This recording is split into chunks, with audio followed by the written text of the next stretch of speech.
Here's the Look, ding. I'm just going to say that I was in the CLC meeting from 2 to 4, then the ACES meeting from 4 to 5:30, then this one from 5:30 to 6:30. I have not eaten, and my husband is looking at me like he's about to eat the table. So just FYI, I'm going to be eating. I'm going to leave this camera off. Wow. Do it. You do you, girlfriend. Sounds and by good. The way, thank you for being here. Yes, say no. Say no to meetings. Yeah, serious. All right. So Barb, you're leading this show today. Sure. I'll do my best. So we went to last week, Melissa, Jenny, and I, as part of the CASL leadership, attend affinity meetings that are held through the AASL chapters. And so the officers go, and every affinity meeting, they talk about a timely issue, and this one happened to be book challenges because we have banned book week.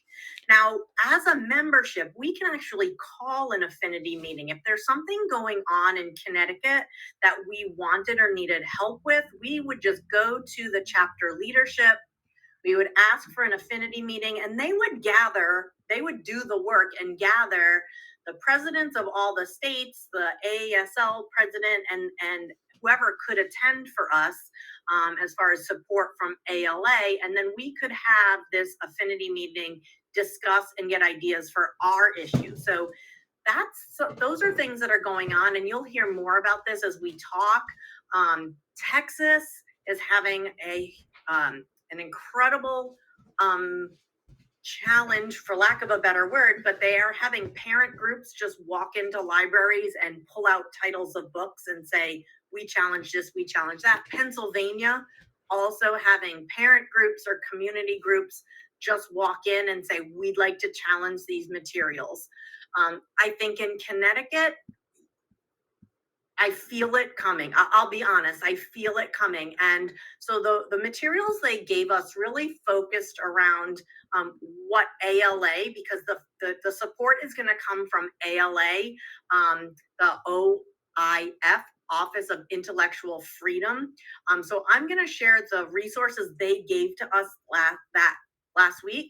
In addition, I'm going to take you through some of the resources for Banned Books Week and some of the printables and social media messages you can use. And I'll go to the ALA website so that you can get an idea of where you need to go for help if someone challenges a book in your library. Now, new information to me is that people aren't just challenging books in the library, they're challenging all learning materials. So we're talking high school social studies, that capstone project materials, your English, your higher level English reading materials, some of the more controversial work, picture books, anything with a person of color on the cover is being challenged. And they're challenging critical race theory. So you're going to hear about CRT, so that's critical race theory, and any materials that people think are associated with critical race theory, meaning they've got a Black author, or you've got a protagonist of color within the material. Those are the kinds of materials that are being challenged. Some things that you would never expect. And so, I put materials like George or Rick out on my shelves, and I think, ooh, in Colchester, that's going to be my challenge. And I really don't think it will be. I don't think LGBTQ plus is going to be. I think it's going to be one of these parent groups or one of these ultra conservative groups that is not really looking to do the best thing for kids, and they're going to challenge some books in my library. So can I add one thing, Barb? Yeah, absolutely. And I'm not going to be able to put too many links in because I think that it'll show up on the video, so I can't really go back and forth to my other things on my computer. But maybe somebody who's out there who has the link or remembers where to find it, if you've been following the York debacle basically, and if you just search that, there's articles, and Twitter is where I really followed it, and they were banning a complete just diverse books list. Right. And then resources and websites like tolerance.org was on this list that they did not want anybody in their district to be using. And so, just again, like Barb said, it's really going to probably ramp up and it's going to get worse before it gets better. And so that's why we really, really want to be able to support librarians with their challenge policy. And even in our district in West Hartford, Shannon's on the call too. We have a policy, but we were just lamenting with our 612 librarians yesterday that we don't really think that administration even knows it's there, and that the Board of Ed doesn't know it's there. And when a challenge comes in, it doesn't usually come through the library, to be honest. It goes to the English department or something. And we are really not even kept in that loop. So to kind of be thinking of our action plan, also, how are we going to share this information with the people that are kind of in control at a district level? And this gives us a little even more, this is why we need librarians, because these are legal issues. We could get sued over certain things, and parents, like they can have a lot of power if we don't have policies in place. So that's my 2 cents for now.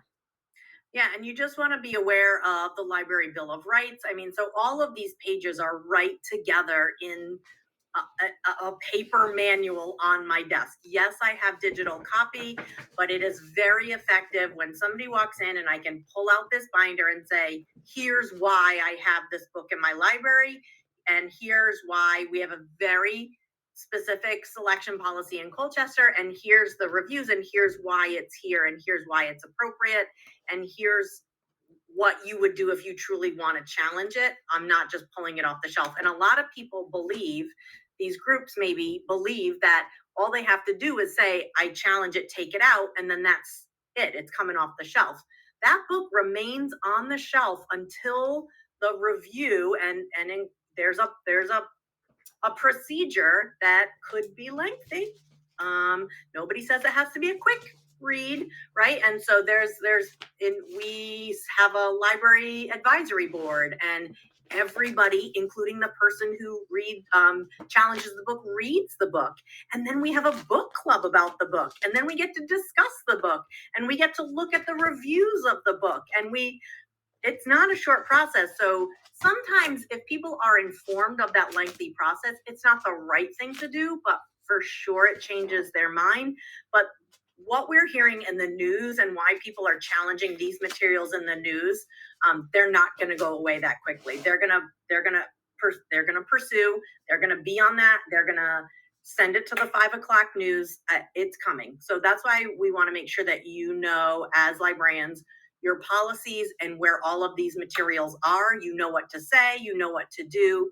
And if you know school districts without librarians, we need to get this information in the hands of AP English teachers, administrators that are there, because if you don't have a librarian that knows where to look out for support, social studies teachers, they are going to have their materials challenged for sure, and they need to know where to go and ask for help. ALA will come right up to bat for them. They don't have to be a librarian, and you don't have to be a member of AASL or ALA to get their support. This is something they just jump on for you. So this is, I'm finding the PowerPoint that they shared with us, and this was from the Office for Intellectual Freedom. This came right from, oh, that's not what I wanted. Hold on, let's see. Interesting. Let's see. Oh, there it is. I'm going down. Sorry. So this is their mission. I will not read all of this to you. I'll just review it for you. It's in a folder that I believe Melissa is going to share with everybody. Question mark. So this is the Library Bill of Rights is right in here. We challenge censorship. And if you're pulling materials or you're not including materials because you think it may be challenged, because you think it may be outside of your comfort zone or your personal beliefs, that's censorship. You, as a librarian, you can't do that, even if it's against your religious beliefs, right? So I'm a certain religion, I believe certain things, but I support my learners. My library is inclusive, and And you can't bring that personal space, that personal judgment in. And I think as educators, that sounds like a no kidding kind of a thing, but I don't know that it is. I think that people are censoring their orders. They censor the materials they put on display, maybe to avoid a challenge, maybe to avoid conflict, but we need to make sure that our readers see themselves in the titles, in the covers, and our library is an inclusive space.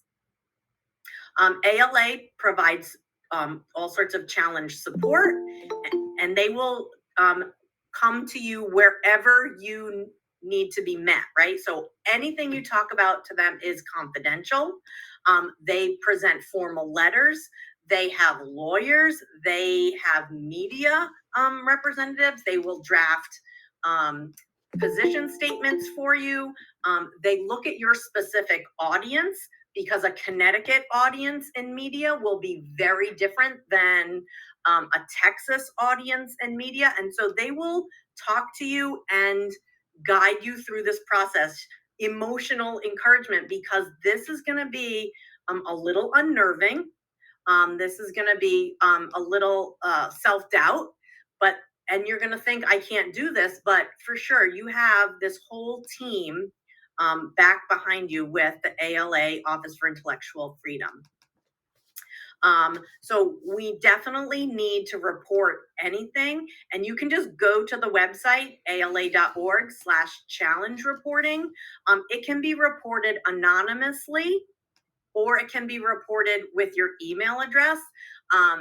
They collect all information on all challenges, right? So if something is being reported in social studies, they want to collect that data, because they take the title, they take the author, they start to dig down as to buckets of why that material might be censored, and then they publish it in a report. And I'm going to show you the 2019 report, because that's the one was free and I could download. And so 156 challenges in the year of 2020. I would imagine there were more. I would imagine there's lots more book challenges, but you've got people who don't know how to report it, don't know what to do, and simply pull books off the shelf, which is not the right thing to do. Look at here. 82 to 90%, 97% of challenges are unreported.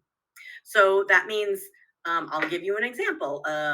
13 Reasons Why came out on Netflix, and there was some publicity on Channel 8 News, and my superintendent called me that very morning, and he says, okay, tell me where the books are, and can you pull them off the shelves? And I said, well, we have 1 copy in the middle school, we have 4 copies at the high school, they're all out, and I can't tell you who has them, and I can't pull them off the shelf. But what we can do is there's a form that you can fill out, and we can sit and read the book together. And I did advise him that the Netflix series was very sensational versus the actual piece of printed material. And I also told him that the town library had 12 copies. And so pulling our 5 wouldn't really help. And so we took it, and that's a superintendent. He had no idea we had a policy. He had no idea there was a procedure for challenging books. He just thought this is his school system. He's pulling them off to avoid any type of conflict. And that, and so that could have been an unreported if I had just pulled them. And I'm sure there's other books that could have gotten pulled across the state for less. I'm sure that book got pulled at the request of some administrators. The field report. So this is the report. The 2019 report is a free download. So I did put this in here in our shared folder. I'm going to actually see if I can find that. I downloaded the 2019 field report. And what this does is it goes through all the materials, Vander Challenge in 2019, their descriptions up through that year, right? And so their publication year, what the book's about, why it was challenged, what was done about it. It's a really powerful document if you're just curious about the titles and why. And again, these aren't just school libraries, these are libraries worldwide. And so there's a mix of titles in the 2019 report. The 2020 report is online, but it's only online. You can't download it at all. I'm going to stop sharing for a second so I can see your faces. So it's like a year behind. You can download it if you pay like $20 or something like that. But you can look at the list of the top 100 banned books of 2020. Does anybody want to just take all right, don't cheat. If you already looked at the report, does anybody know the number one banned book of 2020? If I'm remembering correctly, it could be fake news, but I think it's Stamped, right? It was Stamped. Yeah, the version of Stamped that we've all done book studies on. I thought it was George. Wait, what? I thought it was George. Oh, George is pretty high up there. Let's see. I'm gonna. Which is now Melissa's story. Have you all changed your covers? No. Why? Tell me. So did they change the title of the book? I missed it. They changed the title of the book itself. Well, Alex Gino asked, I first saw it on Twitter and then somebody shared it out on CASL listserv the other day. But over the summer, I think Alex Gino shared it and he said, Alex Gino said, it should have been called Melissa's story. So people started crossing off George. It was fun. And you can find a printout and I wrapped it around my hardcover copy and, left George, crossed off George, wrote Melissa's story. It's right out center display in my library. I'm asking for trouble. Mine's out too, so don't worry, Valerie. We'll go down together. Oh, you are absolutely right. My misspoken. So it's George, and then Stamped is number 2. All American Boys, number 3. Speak. Let's see. Absolutely True Diary of Part-Time Indian. Something Happened in Our Town. To Kill a Mockingbird, Mice and Men. And so Jason Reynolds has stepped forward as the first official spokesperson for Banned Books Week. And so there is lots of material, and I'll share my screen again. I'll just share the whole thing so you guys can get caught in that endless loop of yourselves. But Banned Books Week is obviously a website. You can go to bannedbooksweek.org. There's lots of promotional information that you can use on your website, on your printed material. There's lots of downloads. There's shelf talks. There's posters, lots of resources, free and downloadable here for you to use, as well as the ALA has a pretty comprehensive Book Week press kit. And this is where you'll find information also on book challenges and how to be supported in your book challenges. You can submit your questions and get them answered right through here. So I'm wondering, I know I'm kind of scooting through things, but it's almost 6 o'clock and I wanted to get questions and have discussion. I don't want to give you information that you don't need or you're not ready for, but any questions or discussion, or do you have experiences with book challenges, or are you nervous about anything that we can discuss here tonight?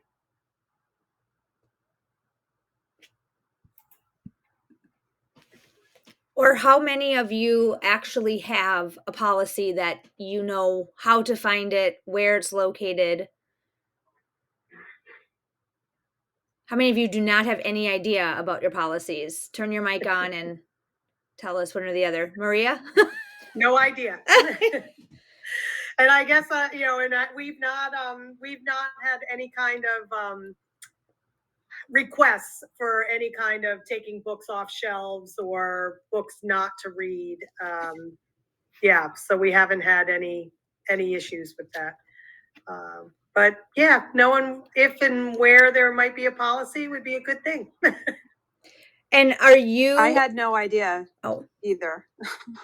Just saying, I had no idea either. Okay. I'm going to jump in with, because somebody had said about the new principals not having any idea.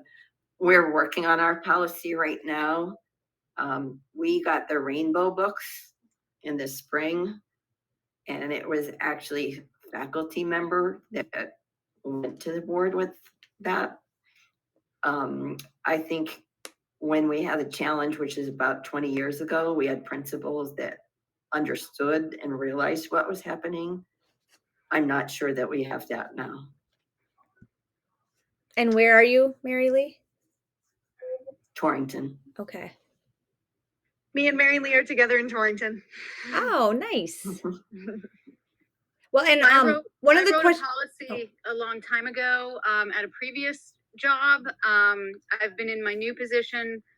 This will be my 5th year, and I haven't put that procedure out anywhere. We haven't needed it, but very much to your point, Barbara, I feel like this is the year that it is all coming down, and I've already had some inklings of things in my I work for a Catholic school, so our district is the Archdiocese of Hartford, which woohoo, even better.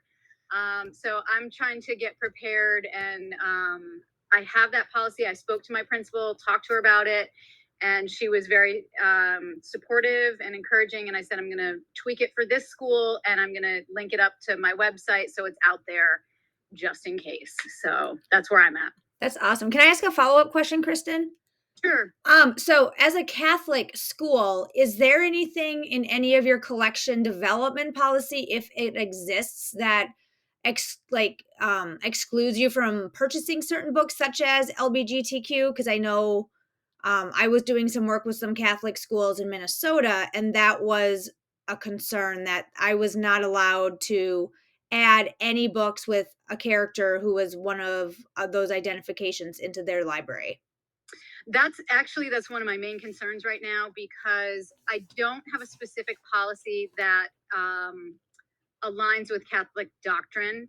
I have not written one to go in that direction at this school. So that's when I have to go back to what I had previously and do the best I can with it. But it's kind of a moot point in some ways, because I also have zero book budget. I have no funding. So my books come via donation, and largely the Scholastic Book Fair kickbacks from there. So I do my selecting the best I can based on the pittance I get from here and there.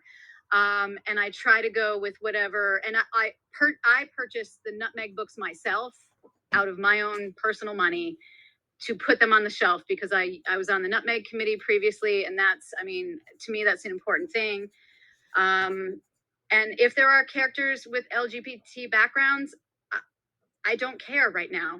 Well, and there's not a systemic policy like from the diocese, the archdiocese? No, they have nothing. And okay. In fact, that's good. Don't ask. No, I don't think they have anything. I'm being serious. I can't speak to the high school level. I'm in a K-8 school, and I might even be the only certified librarian K-8. Okay. I don't even know if the other schools have libraries or librarians. I think some do and some don't. So I want to be prepared for anybody. I feel like this in some ways I need to take this on this year, because I feel like Barbara said, the climate is there. It's coming. Right. Well, and you and I need to connect offline somewhere, because I have a lot of different books that I can donate to your library. Oh, super. That would be terrific. I'm building the best I can, and I'm weeding where I can. A lot of stuff is old. Like, I inherited a nice, lovely Reader's Digest bunch of books in the library. So those things are slowly going, and we're bringing things up to date. But I just want to be prepared. So that's why I'm here today. Cool. Thanks for joining us. Thank you. Oh, I was one of the recipients of the diverse book grant last spring. I knew I recognized your name from that too. thrilled for, and then I had to absolutely laugh when pretty much every single book I received through that grant was on that York list of books that they wanted to pull off the shelf. I was like, yes. That means you did a great job, right? That was validation. So anyway, that's a little aside, but anyway, thanks. I'm here. So I have a story to share, a real story. Would you like to hear it? Okay. So I just looked it up. This happened in 2019. So you could tell me like how I should have handled it better. It's kind of weird. Okay, fourth grader, they would gravitate to the graphic novel section. I am a K-9 school librarian, one library, so that's a pretty large range of books. I have different sections, you know, from early readers, picture books, lower advanced, right, upper fiction, and they're in different sections. So fourth grader, really, a lot of them, they love graphic novels. I try to steer them to the lower school graphic novels. They venture into the upper school graphic novels. So this one girl checks out this one summer. And I also have, because oftentimes I'm not in my library, I'm teaching somewhere else, and I do have an assistant, but she's not there all the time. She's part-time, right? So I have a little manual checkout where they could just sign out a book. So she signs out this one summer. Which is a graphic novel by Mariko Tamaki. It won all kinds of awards. I don't know if people have read that or not. So mom sees it, mom reads it, and goes crazy. She's like folding down all the pages because, yeah, and it's been a while since I've read it, so I don't remember all the details, but you know, mom like really destroyed the book. I can't believe it. Brings it in, goes right to the teacher. The teacher goes to the director of the lower school. Now, I don't know any of this is happening.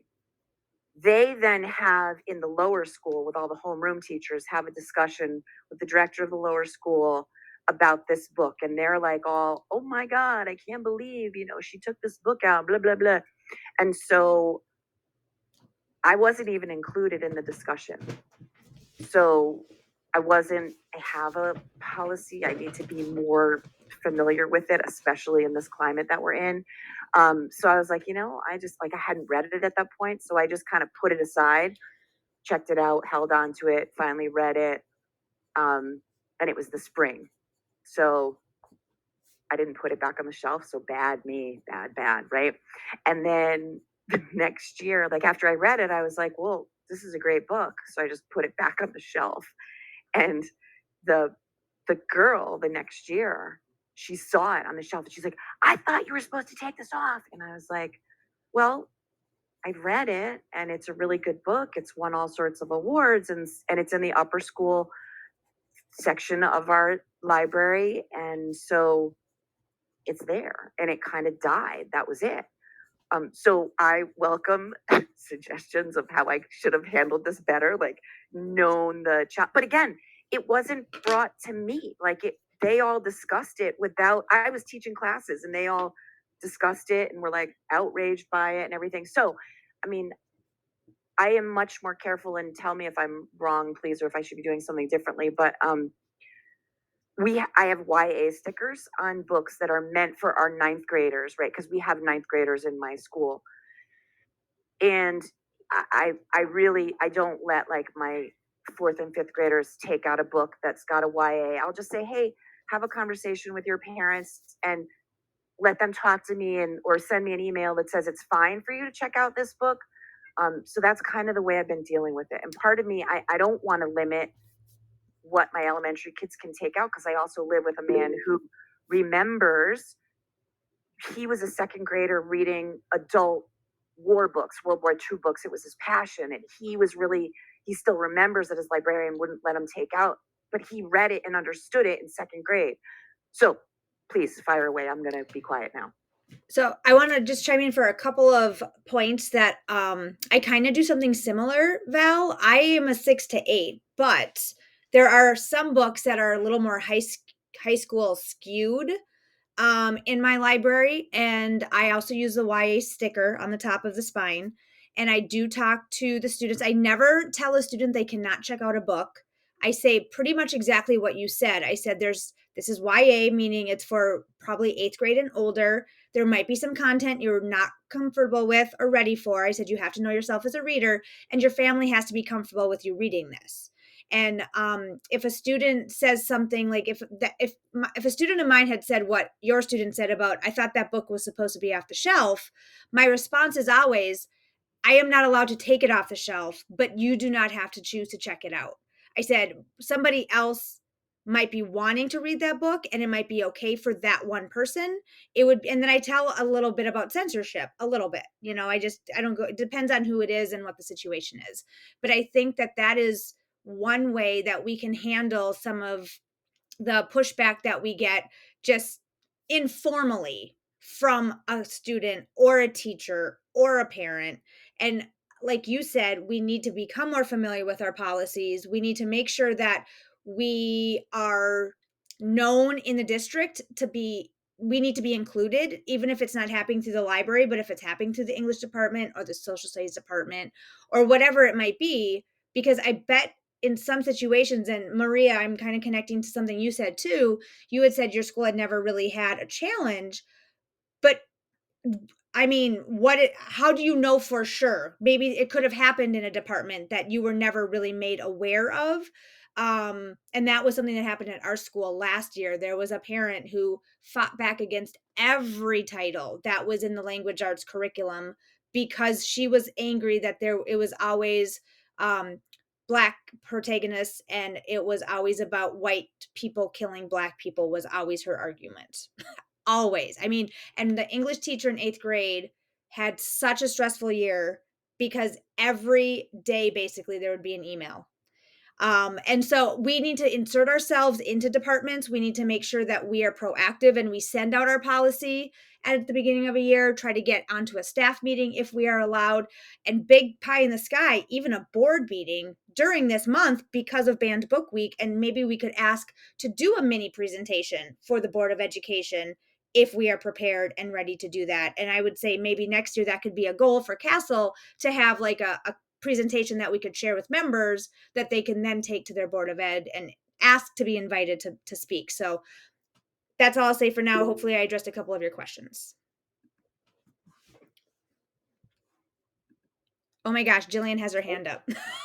Yeah, there's a queue. We have a queue of questions. Yeah, so, educating parents, educating board members, we also need to educate our colleagues. And I'm gonna Amen, share this sister. story that happened to me as a parent. So my son is a freshman in high school. When he was in 7th grade, he wanted to read a horror book, Amy Lukovic's Nightingale, and I procured it for him through my Amazon account. And I got a call from his teacher, and then I got a call from his guidance counselor that this book was inappropriate for my child to read. Keep in mind that I teach where I live. And so you can imagine my reaction to that. So I also think that we have to educate our colleagues, our teaching colleagues, who might not be familiar with what censorship is and where the ALA standpoint is. And for those of you who don't know Sam Lee, I mean, you can call her at any moment and she will be there right then and there for you to help defend against policies that are considered censorship, because that is what happened to my child by one of my colleagues. So I'm not afraid to be vocal and be out there. I think you all know that at this point. But I think sometimes we as librarians are not as vocal and out there as we need to be, especially when it comes to censorship. So I hope that that's something that we can do more of and be more visible in regards to what is censorship. And I know Barb said this about purchasing, what's going on your book order, and recognizing your own bias, that classroom teacher was not willing to let my child read a book he self-selected. Okay.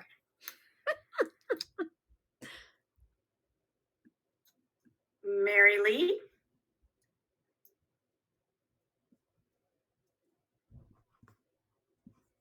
You're muted. Sorry about that. I just wanted to follow up on what I said previously, because when we got the rainbow books, we just happened to coincide with our district starting a diversity committee, which was it wasn't received well because of the way it was put in place. So the rainbow books kind of gave a soapbox for people who didn't agree with the diversity committee. It went from there. We were asked by our principals to take the books off the shelves if they were on the shelves, which mine were not on the shelves at that time. The other person, the ones that were, we refused to take them off. And eventually we were supported, but were asked at first not to put them out. the other thing that came up as part of that was our policy actually doesn't mention media specialists. It mentions the superintendent having the say of the books that are purchased. So that was something that was a little news to us. We did look at a lot of other policies from different districts, and a lot of them had that same language. I think, Barbara, yours was one of the ones that I know it had the Bill of Rights. It had other things that specifically mentioned media specialists during the purchasing. So I think looking at these policies is very important.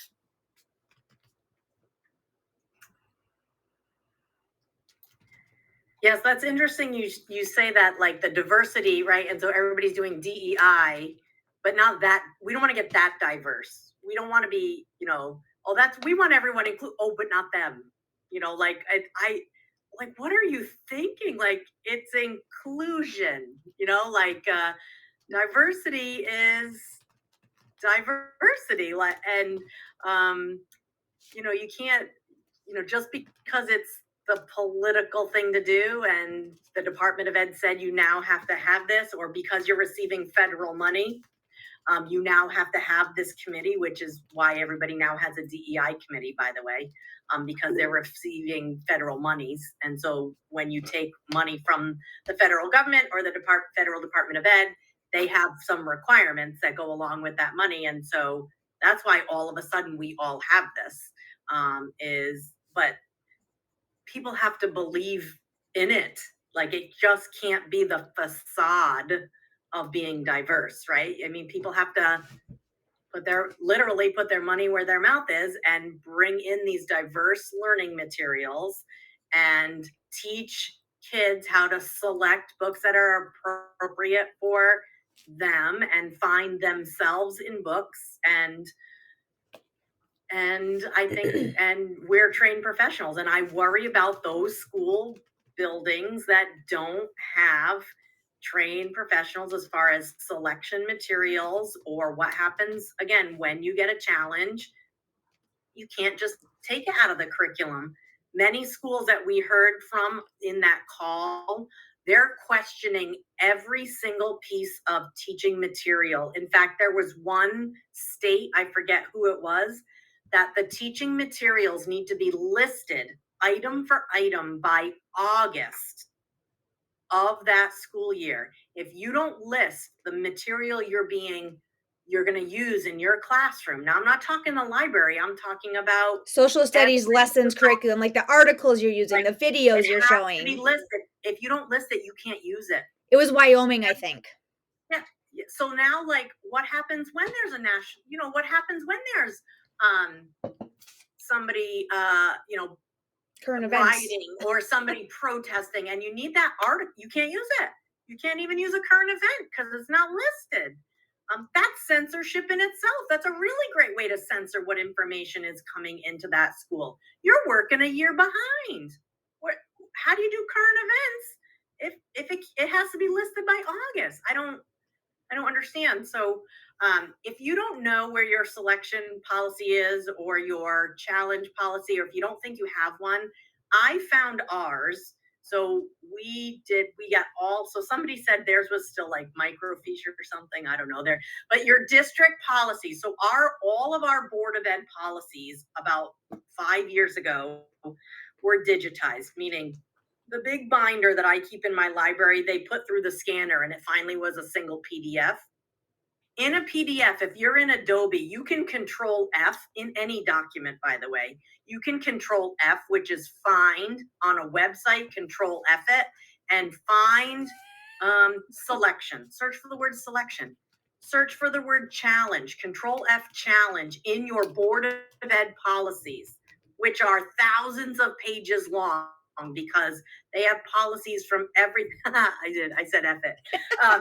So you can, like, it's got everything in there, right? From how they're buying the janitorial supplies to like serious stuff of disciplinary. It's all in this one PDF. So you don't have time to go through all of that.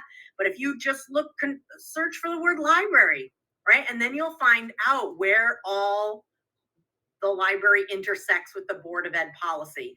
And then if you don't have a policy in that document, you better take that list that Melissa is gathering and you better propose one to your curriculum director or your Board of Ed. You better come up with something quick, because I think we've kind of dodged everything right now in the state of Connecticut, but I think we need to be prepared.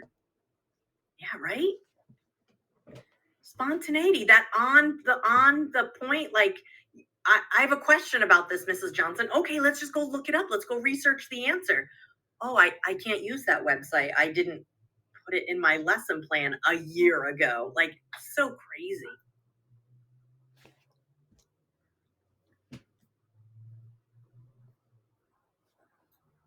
So I'm just looking through the comments now. Yeah.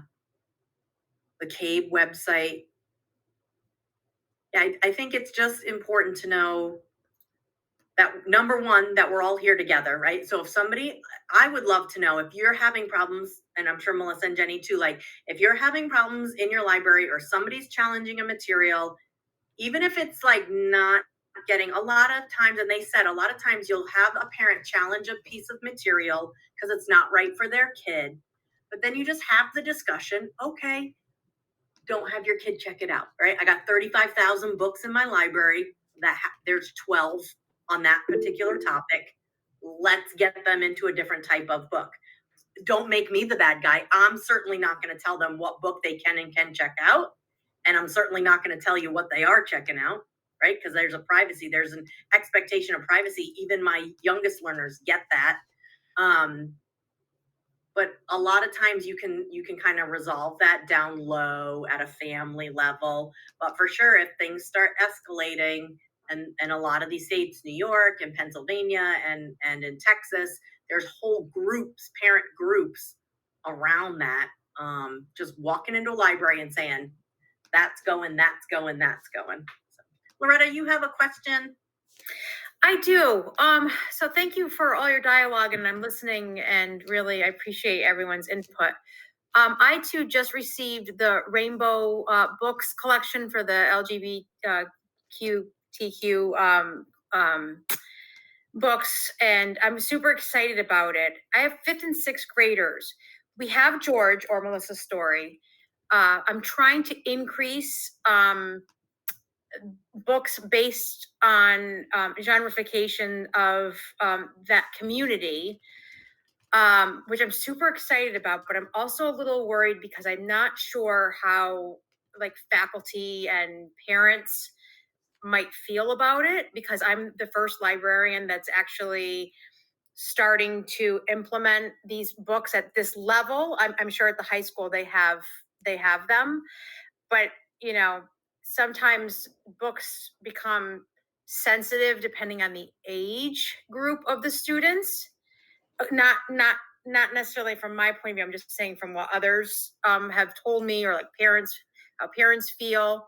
So my question to you is, what are your thoughts about, I'd love to put like the genreification sticker, like the rainbow with the, LGBTQ label on it. I worry about kids picking on one another if they see that on their spine on the book, because I put it on the spine. I'm worried about kids picking up on that. And I don't know. I guess I'm just a little nervous about it, because I don't want kids to be picked on. I don't want kids to, I don't know. Well, one of the things, Loretta, I would dissuade you from putting a spine label, like a genre label. I would not do that. I've been to a couple of workshops. Okay. One presented by, I don't even remember who, but they were kind of represented by tolerance.org. And they said that's kind of like putting a multicultural or diverse sticker on a spine, which again is really kind of, we dissuade people from doing that, in the sense that just the message it sends that these books are other than the rest of the collection. And like you said, singles them out? Well, yeah, it makes them seem like they're outside of the regular collection, which that's not the message that we want to send as librarians. So, Okay. you know, like we don't, when I first moved into my library, there was stickers on some of the books that had multicultural on them. And I worked Okay. very hard to get rid of those. I just put them by genre and let Yes. the kids kind of figure out for themselves. And then I would promote them in different ways. When I was trying to like reach certain audiences and kind of, you know, get them to know what the book was sort of about without that being the main focus. Okay. And other people chime in, but I do know that that has been a couple of times I've heard very explicitly from people from within those groups that Okay. that is really not what we want to promote as best practices. We want to, Okay. and like you said, it really, if somebody has a book checked out like that, it kind of calls a lot of attention, and a lot of people don't want that attention. Right. And That's what I was worried about. right. So you are on, you have, your instincts are right on. So what I Okay. would say is sometimes just create a physical display and put them out, you know, like together. Like when I do Pride Month for June, obviously these are all books that have something to do with LGBTQ, but it's because I'm promoting Pride Month, right? And so it's in context of what that is promoting. When I do, just like if I am doing book tasting with realistic fiction, there are books that are interspersed that have LGBTQ characters, that have African American characters, that have all of the diversity that I'm trying to bring into my school and my for my readers. So if that, hopefully that helps, and I'll make a note and I will try to find some of the resources that I took from that conference. It was an SLJ leadership summit like 3 years ago, and it just really stuck with me because I also wasn't sure what to do at that point with some of those Yeah. genre stickers, and that really helped kind of clarify my thinking. So I don't know if other people have anything to weigh in on that. Yeah. Thank you. That's very enlightening. I wouldn't, my instincts go there, but I'm also like, well, the stickers are available. They do sell them on Demco. I'm like, is this what you were supposed to do? I didn't know. Thank you. That's important. I do like how Shannon, you had suggested about making a collection or having a list, because I found last June that we had several students that didn't think that we had any books in our library that, that they felt that they could connect to. And when I had done my display and they saw how many books there really, were, it made them feel better. It made the students feel better about that, because again, just by looking on the shelves, like you're saying, the kids don't know, like they're not sure which books to, that they can connect with in that way. So but until I did that display, all of a sudden it was like, wow, I didn't think we had any books in our library. It was, so now I have a list, that I keep for them. And with the rainbow titles, Shannon and I both were benefactors, I think is a word, of that amazing program that they have. And I think one of the things they ask is that you do create a display and put their poster next to it and promote that this is where they came from and they were donated to your library from this organization. So that can just be, your display is already ready to go. So when you roll them out, they will be there. And something that I was thinking when you were first talking a little bit, and some other things that people said, I think it's like this fine balance that we don't want to be overly vocal about this collection, in the sense that you calling attention to people who will never really know, but if when they find out, they will cause a fuss about it. So it's not that we're keeping it hidden, but we're also not just like outwardly or overly sharing explicitly, because I feel like sometimes that does invite those people that have these really strong opinions and don't really know the whole story or the facts about things, and just really want to kind of push back. So, it's kind of like that idea of, just ask for forgiveness as opposed to permission. That is always my mantra in life and everything. Because sometimes when you ask permission for something, you bring attention to it, to the people that would really pay attention, and you would kind of be able to go about your merry way. So that's kind of my I don't know, this is being recorded, so nobody better be sharing this recording. However, that is my my true feeling about the topic. And also too, where you're shelving things.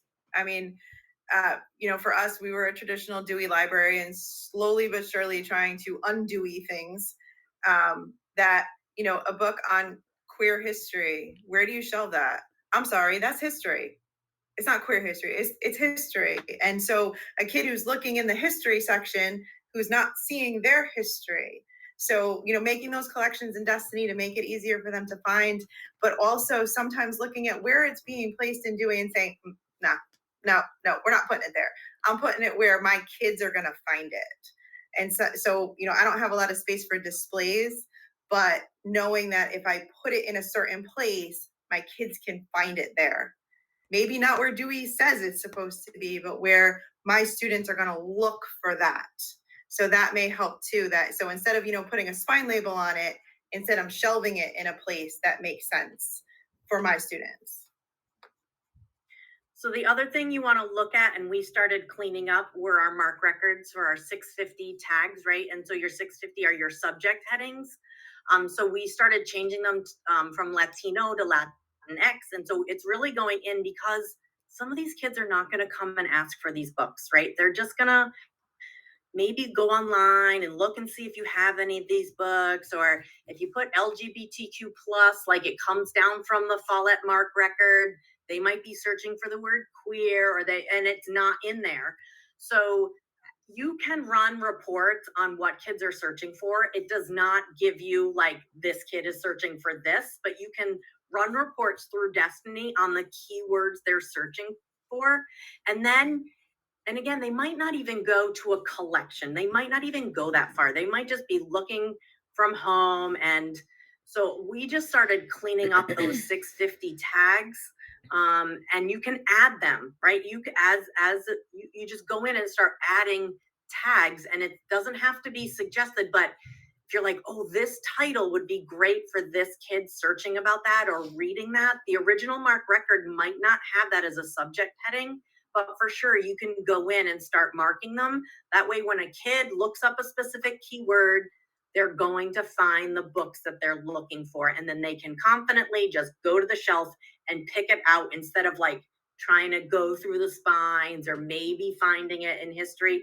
So we've been really working this year on cleaning up those subject headings and letting kids find books for searching. Just because of COVID, they've been using Destiny, the portal, from their classrooms, and then they come to the library hopefully with an idea of what they're looking for. So I need my mark records to be clean and clear and include the words that they're looking for so they can find those books. And we only have 3 minutes left till 6:30. And I want to just say a couple of things that, like, to set the stage for future. I think we definitely should offer a webinar like this on what you're talking about, Barb. I think, like, and Jillian, I feel like, you know, you two would be really good people to lead, and maybe somebody a middle school. I also do the same thing. I think about my students as kind of like my consumers, and where are they going to go to find the book. And when I'm genrefying it, you know, there's multiple genres a book can fall under. So who am I really trying to get this book into the hands of? Where are they going to be going in my library to look for books? But yes, I think that if you have additional ideas or need help in other areas, please let us know, because that will help us determine future try this on Mondays or Thursday PDs. And I think, Jenny, this is kind of a note for you and I want to do a follow-up, like, little mini survey feedback form for this, just to get some of those ideas and what you took away from this, and how it was helpful, if it was helpful. Because I think one of our goals as the exec board is to really make useful professional development that is going to help you in your practice and make you feel like you have support. So Can I just bring up another concern that somebody had mentioned at the beginning with the library, with the walls and the music room next to it and everything? yeah. Because I think with COVID, a lot of libraries were transformed into classrooms, and I'm not sure that the importance of the library is still there as it was before. I know one of our schools now has a health class in the middle of the library. So and I don't think it's unique to us. I think it's happening in other places as well. And how to combat that. Great point, Mary Lee. Yes. I also need help with changing like the mindset of opening up the library. It seems that so many other areas of the school has progressed, but for some reason, the library is they can't come in. So, I'm like, struggling with like administrations that are just saying using COVID this or, Delta variant, without not really having a lot of maybe medical knowledge to really. So it's frustrating with, like you said, trying to get people to like move along and find the usefulness of the library since they haven't had it open for a year and a half. Agreed. Yes.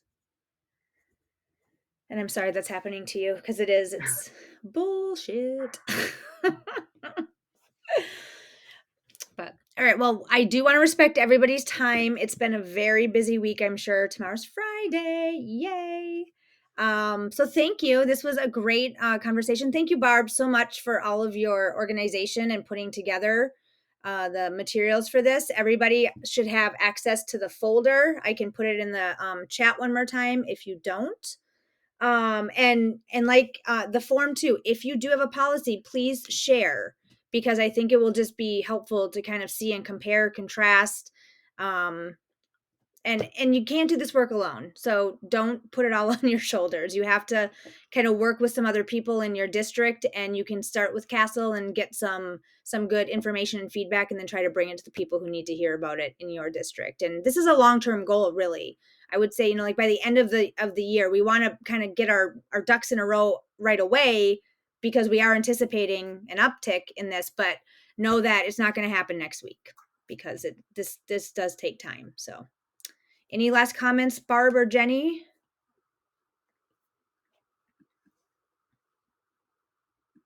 Is that a no? Thank you all for coming. If you have any questions Have a about great night. Destiny specifically, yeah, just email me, and I do Destiny workshops on the fly. So come on in, I'll do it. We'll sit. Thank you so much.